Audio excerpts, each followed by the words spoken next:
Good evening and welcome to Sports Talk on a Budget on this beautiful Wednesday night. It is November 8th, year of our Lord 2023. Obviously, if you prefer to watch this podcast, please go to YouTube and like and subscribe to the show there. If you prefer the audio version, it is always available on Spotify, Apple Podcasts, Amazon Music, and basically wherever you get your podcast. Thank you for always watching and listening to this show when you can. With all that further ado, let's go ahead and get into the show, into the topics of the show. So main topics, it's not going to be a long show today, going to be kind of an abbreviated version of the show here today. So mostly going to be about college football and the NFL. Of course, the college football playoff rankings came in last night, so I'll give a little bit of reaction there. And then I'll go ahead and compare, just like I did last week, their top 10 to my top 10 and talk about who I think really is poised to get to the college football playoff and what teams are kind of real contenders for the college football playoff and what teams aren't really contenders for the college football playoff. And then we'll move to my second topic of the day, and we'll move to the NFL. And I'm going to give my top 10 power rankings in the NFL. We are 2 months into the season. A lot has happened, basically almost halfway through the season. A lot has happened. I want to give you my top 10 teams as it stands right now. This isn't about, okay, who I think the top 10 teams, the top 10 Super Bowl threats are. These are the top 10 teams as I see them standing right now. And then my third and final topic of the show, I'll end it as I always do with my week 10 NFL picks and my week 11 college football picks. With all that being said, let's go ahead and dive into the show. So as I said, first topic of the day is going to be my reaction to the college football playoff rankings dropping last night. And then after that, I'll get into the college football playoff rankings top 10 versus my top 10. But let's go ahead and list off the top 10 for the college football playoff last night. Top 8 were unchanged from last week. So if you don't remember last week's top 8, number 1 was Ohio State. Number 2 was Georgia. 3, Michigan. 4, Florida State. 5, Washington. 6, Oregon. 7, Texas. And 8, Alabama. Then it got a little bit different because the teams in the 9 and 10 slot last week did lose. So our the team in the 9 spot last week did lose. So the number 9 team in the college football playoff rankings is Ole Miss. The number 10 team is Penn State. So kind of my reaction, obviously most of it was unchanged. The top 8 were unchanged. I would have moved around a little bit. I don't know if Georgia did enough. Ohio State, I still don't think is the number 1 team in the country, and I'll get to that in a little bit when I go over my rankings. Their resume doesn't look as great as it did last week, especially with the loss that Notre Dame had at just an average Clemson team. So that resume doesn't look great. They kind of need a good look from Penn State this week against Michigan at home. Ohio State does to kind of keep that resume bolstered and keep it as kind of the top resume in the sport right now, or at least in the top end of the sport. Georgia wins at home against the 12 Missouri team. They won by 9. They were behind. They had to come back in the game, and then they kind of put Missouri away late. That by far is their best win. Their Florida win from the week before does not look good because Florida lost at home to an Arkansas team that had lost like 5 or 6 games in a row. So Georgia's resume still isn't on par with Ohio State, but they do have a big game this week at home against Ole Miss, and then they go to Neyland Stadium next week against Tennessee.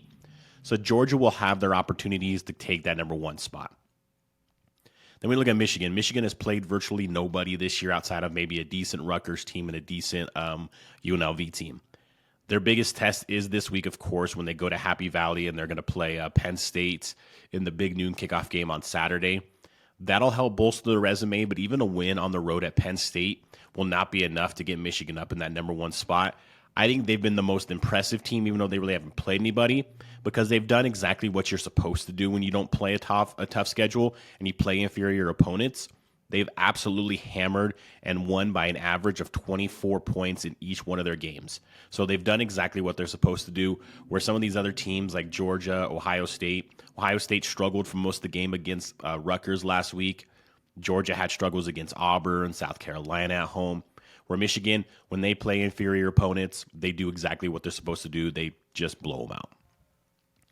Number 4, Florida State. This is where I thought it would be a little bit different going into the polls last night. I thought Washington did enough last week on the road against a ranked USC team to get over Florida State. Florida State has 2 resume decent wins. It's supposed to be LSU in the opener and then at Clemson.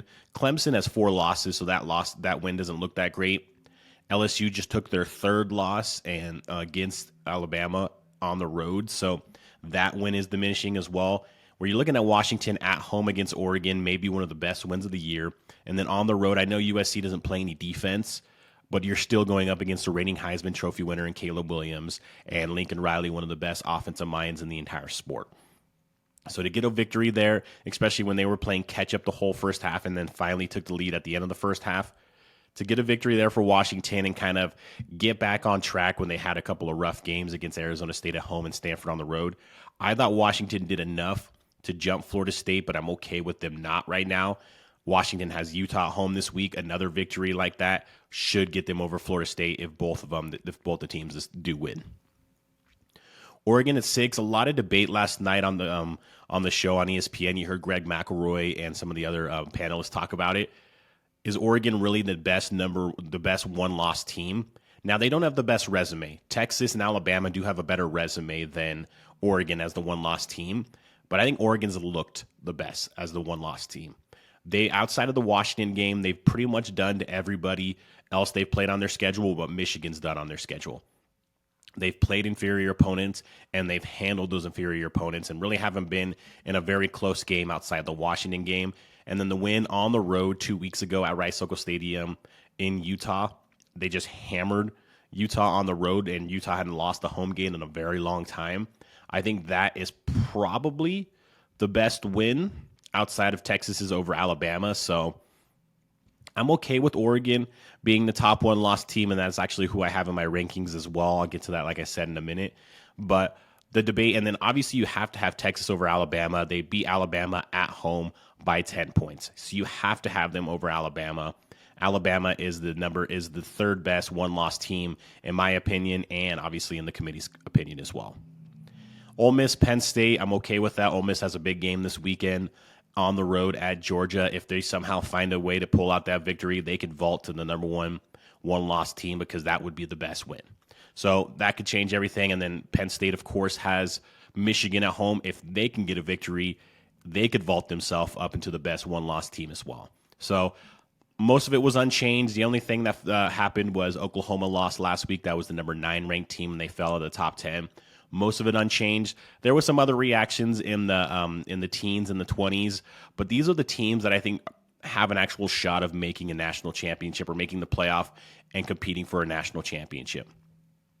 And so these 10 teams all have, there's scenarios for each one of these teams to make a run towards the playoff, of course, and obviously if they get in the playoff, they have a chance to win the national championship if they win a couple of games. So that's why I want to just keep it to the top 10. With that being said, let's go ahead and take a look at my top 10. So my top 10 is a little change, but not much change. Number 1, I have Georgia. Number 2, I have Michigan. Number 3, I have Ohio State. Number 4, I have Washington. Number 5, I have Florida State. Number 6, I have Oregon. 7, I have Texas. 8, Alabama. 9, Ole Miss. And number 10, Louisville. So I did what the committee didn't, and I flip-flopped Washington and Florida State. I think that win on the road at USC was a good win for Washington. And, I mean, Florida State was on the road at Pitt. Pitt's not a good team, and they struggled with them more than they should have. And like I said, outside of the LSU win, that was the opener, what other good win does Florida State have? And Washington, that win on the road at Arizona, everybody thought, okay, well, they survived on the road at Arizona. Arizona's ranked now. They've won a lot of games. They've won ranked wins against UCLA and Oregon State. That turns around, and that win looks really good now. No one likes to talk about that, but that might be a decent resume win for Washington. And then pretty much unchanged from last week other than that. And then if you go down to the bottom, Ole Miss moves up a spot. They were 10 last week. I had them behind Oklahoma. They move up a spot to number 9. And then at 10, I have Louisville instead of Penn State. And the reason I have Louisville instead of Penn State, for me, Penn State, I just need to see them. I need to see James Franklin and this Penn State team really compete at that level against the two teams that they're compared to. The two teams in the Big Ten in their division and in their conference, of course, are Michigan and Ohio State. And they played Ohio State about 3 weeks ago. It was kind of a defensive slugfest, but Ohio State was the better team, and that game wasn't exactly close. Ohio State basically controlled the game. Last year when they played both those teams, Ohio State put them away late. It was close for about 3 quarters. Ohio State put them away late. And last year when they played Michigan, they got absolutely hammered, gave up over 300 yards rushing on the ground to Michigan. So I need to see a little bit more from Penn State. Their offense looked better last week against Maryland, but their offense hasn't been good. I thought they would be able to run the ball really well. They just run the ball okay. Drew Aller hasn't looked like the quarterback we thought he could be coming into the season yet. So still a lot of question marks for Penn State for me. But when you look at Louisville, that win at home, if we're going to give Ohio State credit for winning on the road against Notre Dame, basically on the last play of the game, Louisville hammered Notre Dame. Absolutely hammered Notre Dame at home. And they've gotten other good wins against like Duke. They've gotten other good wins as well. So Louisville is a team. They're playing really well right now. They're a team that nobody wants to talk about. They're a team that has a shot at the college football playoff if they can get to the ACC championship game and beat a team like Florida State at the end of the year. But I just like the way this Louisville team's playing. They're playing really good defense, getting okay quarterback play from their quarterback. But I think right now, Louisville, Penn State would probably be favored on a neutral field against Louisville. I don't think that's a question there, but I may roll with Louisville there. I just like their balance a little bit more. And Penn State, like I said, I've heard all these things for years now that James Franklin and Penn State are going to compete at the top end of their conference against Ohio State and Michigan, and they just don't. They just don't. They're the third best team in that conference every year in and year out, it seems like, for 5 or 6 years now. If I'm going to take them seriously as a top 10 team, I really need to see them at least, compete against those teams and every now and then pull out a victory. So that's my top 10 versus the rankings top 10. Like I said, not a huge reaction. It was kind of pretty much chalk on one side, and my side was pretty much chalk as well. Not a huge changes. There was a lot of close games. Texas escaped in overtime versus Kansas State. Of course, Washington escaped on the road against USC because USC doesn't know what defense is, and they had to fire their defensive coordinator the next day, which was way overdue. I mean, if you're looking back there, you could see my USC hat, so you know I'm a USC fan. Way overdue, the firing of Alex Grinch as the defensive coordinator for USC. They have been just abysmal on the defensive side and basically pretty much have wasted the career of Caleb Williams in the process because you have the best player in college football, but you can't get stops on the other side. So that guy has to be the best player in college football every single play, every single drive, every single down.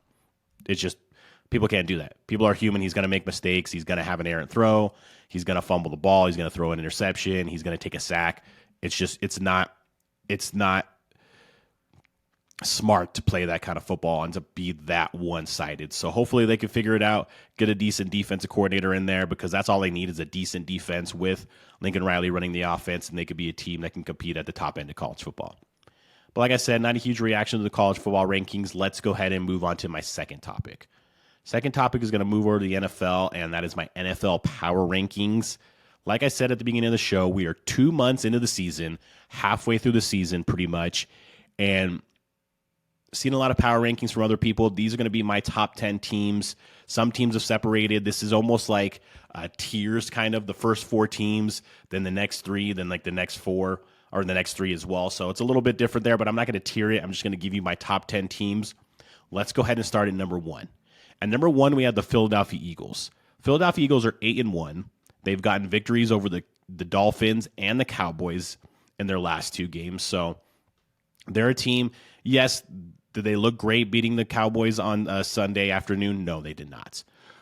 But they're a team. They're getting better on offense. I mean, Jalen Hurts is throwing the ball more than he was last year. A.J. Brown has been an absolute stud and probably should be an MVP candidate.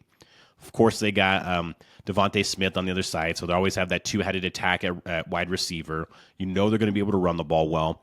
Their defense is a little susceptible in the secondary. I don't love how Dak Prescott was able to kind of just tear up the secondary of the defense, but their front 7 is great. Jalen Carter was a steal for them in the draft where they got him. Obviously, Brandon Graham. So many guys on that defense. I'm just kind of slipping my mind, but so many good players on that defense. Jordan Davis, the first-round pick from last year. So they have a ton of good players on defense. Offensive line is still probably the best offensive line in the league. The Eagles, yes, they haven't looked the most impressive, but they're 8-1. They have good wins. They're a team that knows how to win these close games. They seem to just win close games and be the best in those crunch time games. So that's why I have the Eagles at number 1. And number 2, I have the Baltimore Ravens. The Baltimore Ravens and 2 of their last games had the Seahawks and the Lions at home. 2 teams that are probably going to make the playoffs in the NFC, and they absolutely hammered them, outscoring them like 70-9 in those 2 games. Absolutely hammered them. And the Baltimore Ravens, they're going to play good defense. They're good on the back end. They're good in the front end. They get after the quarterback. And you look at their offense, and you're thinking, okay, well, it's just the running game on offense. No. Yes, they are getting good rushing stats from the offense. Of course, with Lamar Jackson, you're always going to have that. And then basically it's running back by committee. Who's ever healthy that week or the healthiest that week is the one that gets the most carries, but he seems to run the ball well. But their passing game has looked good. With the draft pick of Zay Flowers, he's been really good. Odell Beckham's been really good. Even Nelson Aguilar's played well for them. And then you got Mark Andrews, who was always just Mr. Reliable at tight end for them. This Baltimore Ravens team is scary and dangerous, and that's why I have them as the number 2 overall team in my power rankings. And number 3, we have the Kansas City Chiefs. The Kansas City Chiefs, Patrick Mahomes, Andy Reid, you're always going to be in the mix when you have those 2 on your team. Travis Kelce, you want to throw him in there, you can. Defense is one of the best defenses in the league, which they haven't had or been able to say in the entire Andy Reid, Patrick Mahomes era. My one question mark for the Kansas City Chiefs is, who is their number 1 wide receiver? We know who their number 1 pass or like their number 1 receiving threat is. That's Travis Kelce. Who's your number 1 wide receiver that you can rely on when teams inevitably double team and try to shut down Travis Kelce? Who can you rely on? Is it Sky Moore? Probably not. Is it Kadarius Toney? Probably not. Is it Marquez Valdez-Scantling? Probably not. Is it Rashee Rice, the rookie? Maybe. He looks like he's starting to get it together a little bit. But as of right now, you take that 21-point lead against the Dolphins in the first half. You didn't score any points in the second half. You barely moved the ball in the second half. This is a team that could get got against teams that can move the ball, like a Baltimore Ravens, like a Cincinnati Bengals, like a Jacksonville Jaguars. So obviously, like I said, Patrick Mahomes, Andy Reid, Travis Kelce, you're always going to be in the mix because the elite level that all 3 of those guys are at. But still, I need to see someone kind of emerge as a number 1 wide receiver. In this day and age, in this day in football, you need that number 1 wide receiver. And number 4, I'm going to have the Cincinnati Bengals. Now, I know the Bengals are currently a wild card team right now if the playoffs were to start today, but the playoffs don't start today. So we have a long time. We have a half a season still. And the Bengals are a hot team. They've won 5 games in a row. Joe Burrow is starting to look like the Joe Burrow we all thought he was, the second best quarterback in the league. They're just dangerous on offense with Jamar Chase, T. Higgins, Tyler Boyd, Joe Mixon, and of course Joe Burrow. They're starting to protect Joe Burrow a little bit more. He's more mobile now. That calf strain seems to be a lot better now. But their defense is playing really well. You have Hubbard and Hendrickson on the defensive line. They get after the quarterback. They're playing pretty decent on the back end as well. So this is a scary team, and they've obviously been there before. We're in the AFC Championship last year. We're in the Super Bowl 2 years ago. So this is a team that could definitely make some noise and definitely is not a team you want to see in the playoffs. As number 5 overall team, I have the San Francisco 49ers. The reason I have the San Francisco 49ers there is they're currently on a 3-game losing streak, but they're still one of the best rosters, if not the best roster in the game. They're stacked at every position, almost every position group that you can list. The addition to Chase Young to go along that defensive line is going to be a huge kind of stops the double teams on Nick Bosa. They can kind of release him a little bit more. So 49ers are still a really good team. I still like their roster. Brock Purdy has to get back to what he was doing originally, playing a little bit better, and the defense has to get back to getting after the quarterback so they can disrupt the quarterback, and that's really where they play their best ball. But they're still a top 5 team in this league and still a very scary team. And number 6, I'm going to go with the Jacksonville Jaguars. Jacksonville Jaguars are just kind of quietly sitting there at 6-2. They have good wins over the Bills. Let's see, a good Steelers. They good win over the Steelers, who are a team that only also has 2 losses as well somehow. But this Jacksonville Jaguars team, they run the ball really well with Travis Etienne. They have good receivers, whether it's Calvin Ridley, Christian Kirk, or Evan Ingram at the tight end position. And they're getting better play on their defense. Their defense is a very young defense. Is starting to come along and starting to look like a legit defense in this league. And they play in a very weak division. Now, the Texans are starting to come on with C.J. Stroud, but who knows what they make of the Titans or the Colts. So the Jaguars may have the easiest road to the 1 seed in the AFC, and that could be scary. Jacksonville's not really a home field advantage, but of course you'd rather play at home than go on the road. At number 7, I have the Detroit Lions. The Detroit Lions they're just a complete team, and they're like the Jacksonville Jaguars. They play in a not a great division and have probably the best route to the number 1 seed in the NFC. Great offensive line. Jahmyr Gibbs is really starting to run the ball really well. Jared Goff is spreading the ball around. Amon-Ra St. Brown is probably the most underrated player in the NFL. I think is a top 5 to 10 wide receiver. I don't think that's a debate. And they're getting good defensive play. Aiden Hutchinson's been really good. They're getting good defensive play. So this is a team that's very scary. They have some confidence. This is a fan base that has been starving for a good team for a long time. I like this Detroit Lions team a lot, and I think they could be a scary team in the NFC as well. At number 8, I have the Dallas Cowboys. The Dallas Cowboys, it seems to be the same story. I need to see them win on a bigger stage. You go to Philadelphia, you have opportunity after opportunity to win that game or take the lead in that game, and they just couldn't capitalize. So the question for the Dallas Cowboys is, can they beat a Philadelphia Eagles or San Francisco 49ers, especially on the road? Can they do that? I think they have the roster and the capability to do that. I just don't know if they can. Dak Prescott had a good game last week against the Philadelphia Eagles, but made some just bad mistakes towards the end, taking bad sacks, just a couple of off throws, some questionable decisions, but they're starting to run the ball pretty well with Tony Pollard. Obviously, you have CeeDee Lamb out there. Ferguson's really emerged as their top tight end. They get after the quarterback with guys like Micah Parsons and DeMarcus Lawrence. The secondary can be had a little bit, especially with the injuries to Trayvon Diggs and Stephon Gilmore, but even their backups have started to play well. So this is a team that has the capability, like I said, to play with the top end in the NFC. They just need to believe that they can and do it on a more consistent basis. Let's go ahead and move to number 9. Number 9 is the Miami Dolphins. Miami Dolphins are that classic team. They beat up on the bad teams, but they can't beat the good teams. They're 6-3 right now, and their 6 wins are all against teams with losing record, and their 3 losses are all against teams with winning records. So, yes, totally explosive on offense. Tua, Tyreek Hill, Jalen Waddle, Raheem Mostert. Yeah, just the embarrassment of riches and speed on the offensive end, but they just don't show up, and they don't get that kind of production against better teams. Their defense is still very susceptible to a lot of different things, whether it's run or pass. So I need to see this team beat some of the more elite teams in this league, or at least, start to beat some of the more elite teams in this league, or they're just going to be a team, they'll make the playoffs, but they're not really a threat. And then to round out my top 10 power rankings here, I'm going to go with the Cleveland Browns. A little bit out of left field, but the Cleveland Browns have the best defense in the league. I don't care who you're arguing for, whether it's the Jets, the Eagles, the Chiefs, whoever. The Cleveland Browns have the best defense in the league.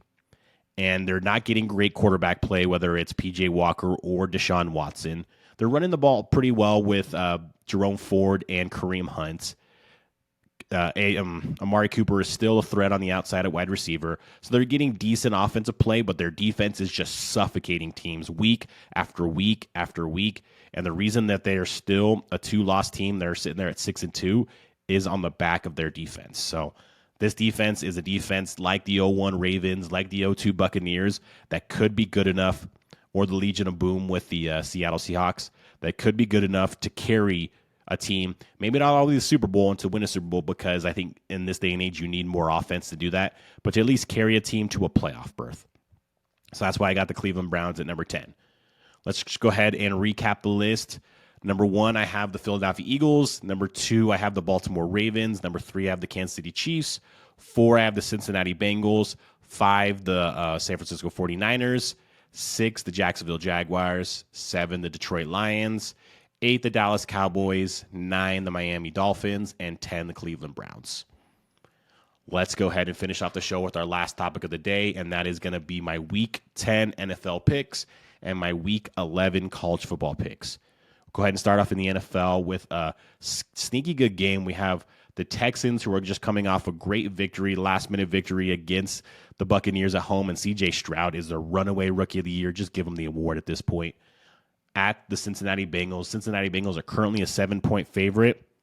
I love what C.J. Stroud and this Houston Texans team is doing, but they're running into the Bengals at the wrong time. Give me the Bengals to win and cover, so the Bengals -7 in this game. Then we have the Browns at the Ravens, and the Ravens are currently a 6-point favorite.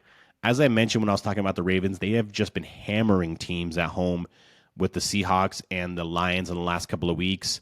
The Browns are obviously familiar with the Ravens being a division team, and the Browns are just a team. I don't know if you're going to be able to get a good enough lead on them to win by a touchdown. So I think the Browns cover in this game, keep it close. That defense slows down Lamar Jackson and that Ravens offense a little bit. So give me the Browns +6 on the road in Baltimore this week. Then we have the 49ers at the Jaguars, and the 49ers are currently a 3-point favorite. Both these teams are coming off bye, so they're both going to be fresh. 49ers, I think, get their fourth loss in a row. Jacksonville's playing really well right now. They're playing with a ton of confidence. Trevor Lawrence is playing with a ton of confidence. They're running the ball really well, and you can run the ball on the San Francisco 49ers. And they're protecting Trevor Lawrence well, so that's good as well. He's spreading it around to guys like Ridley and Kirk and Ingram. I think Jacksonville wins this game, but I think they definitely cover. So give me the Jaguars +3 in this game. Then another good game, we have the Lions going to the West Coast playing the Chargers, and the Lions are actually a 2.5-point favorite on the road. When was the last time you could say that? On the road against a 500 team right now. The Chargers, to me, they didn't look great Monday night. They just played a New York Jets team that has no offense. So I don't know what to make of the last two games for the Chargers. Their Monday night game against the Jets or their Sunday night game 2 weeks ago against the Bears. Two bad teams that can't generate any offense. So don't know what to make of the Chargers. Yes, you got the victories, but you weren't impressive in either one of those victories. Lions are coming off a bye. They're getting healthier. They're the better team. Give me the Lions on the road in in LA, where there might be a decent amount of Lions fans to win and cover. Give me the Lions -2.5 in this game. And then we'll go ahead and round out my picks with our last NFL pick here. That is the Saints at the Vikings, and the Saints are currently a 2.5-point favorite on the road in Minnesota. The best story of the NFL this year happened for the Minnesota Vikings last week when Josh Dobbs came in the game, no practice, barely knew any of the plays, and won and led the Minnesota Vikings on a game-winning drive against the Atlanta Falcons last week. And if you look at the Saints beat the Bears last week, but they were unimpressive. They seem to win games, and they don't look impressive at all when they win games. This Vikings team, I think they're just going to rally around Josh Dobbs. Jordan Addison has really emerged as a number one wide receiver. He'll be a number 2 when Jefferson comes back, but he's a solid number 1 right now. TJ Hawkinson's still great. Madison's going to be the number 1 now with Cam Akers out. They're playing better defense under Brian Flores right now, the Minnesota Vikings are. I like the Vikings to win at home, so they definitely cover. Give me the Vikings +2.5 in this game. Let's go ahead and move to my Week 11 college football picks. We'll start with the big noon kickoff game, and that is number 3 Michigan at number 10 Penn State. Michigan is currently a 4.5-point favorite in this game. I've been back and forth on this game all day, all week. I originally liked Penn State +4.5, but I think Michigan's pissed off. Now they might be distracted by all this sign stealing saga that's going around their team, and just new stories come out day after day after day. There's a story that Jim Harbaugh may be suspended tomorrow, might not be even able to coach in this game or next week against Maryland. But I think Michigan uses that to their advantage, and I think they go into Happy Valley, and I think they beat Penn State and cover. So give me Michigan -4.5 in that game.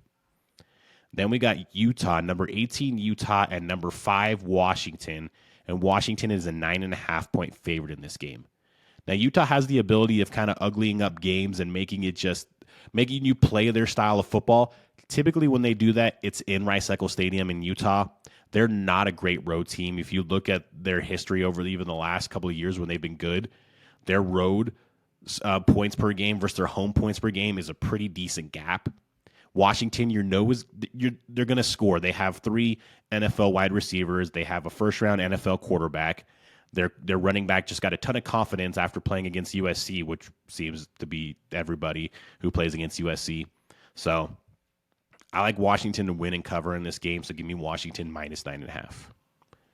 Then we got Tennessee, number 13, Tennessee, and number 14, Mizzou. Tennessee's ranked way too high, but that's a conversation for another day. And Tennessee is a 1-point favorite in Missouri. Missouri, I think, is just a better overall team. Tennessee runs the ball well on offense, but Joe Milton, he's not what his talent should be. He is a guy that has all the talent in the world, but just doesn't seem to reach that potential. Their defense is okay, but I think Missouri comes back home. They played well against Georgia on the road. Obviously, didn't get the victory. Comes back home, gets the victory. Give me Mizzou +1 in this game. Then we have Ole Miss, number 9 Ole Miss, and number 2 Georgia. And Georgia is currently a 10.5-point favorite in this game. Now, Ole Miss doesn't play great defense, so I think Georgia will be able to move the ball up and down the field on Ole Miss. But I think Ole Miss is going to be able to move the ball on Georgia's defense. This isn't the Georgia defense of last year. Definitely not the Georgia defense of 2 years ago, so you can move the ball on them, and I think Ole Miss will be able to do that and keep this game close. So I like Ole Miss to cover. Georgia wins the game, but I think Ole Miss covers, so give me Ole Miss +10.5 in this game. And then my fifth and final college football pick is going to be USC and number 6 Oregon, and Oregon is a 16.5-point favorite in this game. Question for USC is, do you get some spark on the defensive side after firing Alex Grinch? You elevated Brian Odom and Sean Nua to basically co-defensive coordinators. Do you get some kind of spark? Do they simplify the defense and just let these players be athletes and play? Does that happen? You know, on offense, they'll be fine. Now, Oregon is really good on both sides of the ball. They're really good on defense, and they're really good on offense. I think USC is able to keep this game close. I don't know if they're able to go into Autzen and get a victory. It's a tough place to play. But I think they keep this game close, especially closer than 16.5. So I like USC to cover. Oregon probably wins, but give me USC +16.5 in this game. So that has been my show. Thank you for watching and listening. Of course, if you prefer to watch this, go to YouTube under Sports Talk on a Budget, like and subscribe to the show, and even leave a comment if you'd like. Or if you prefer the audio version, you can find me on Spotify, Apple Podcasts, Amazon Music, or basically wherever you like to listen to your podcast. Thank you for watching and listening, and have a great day.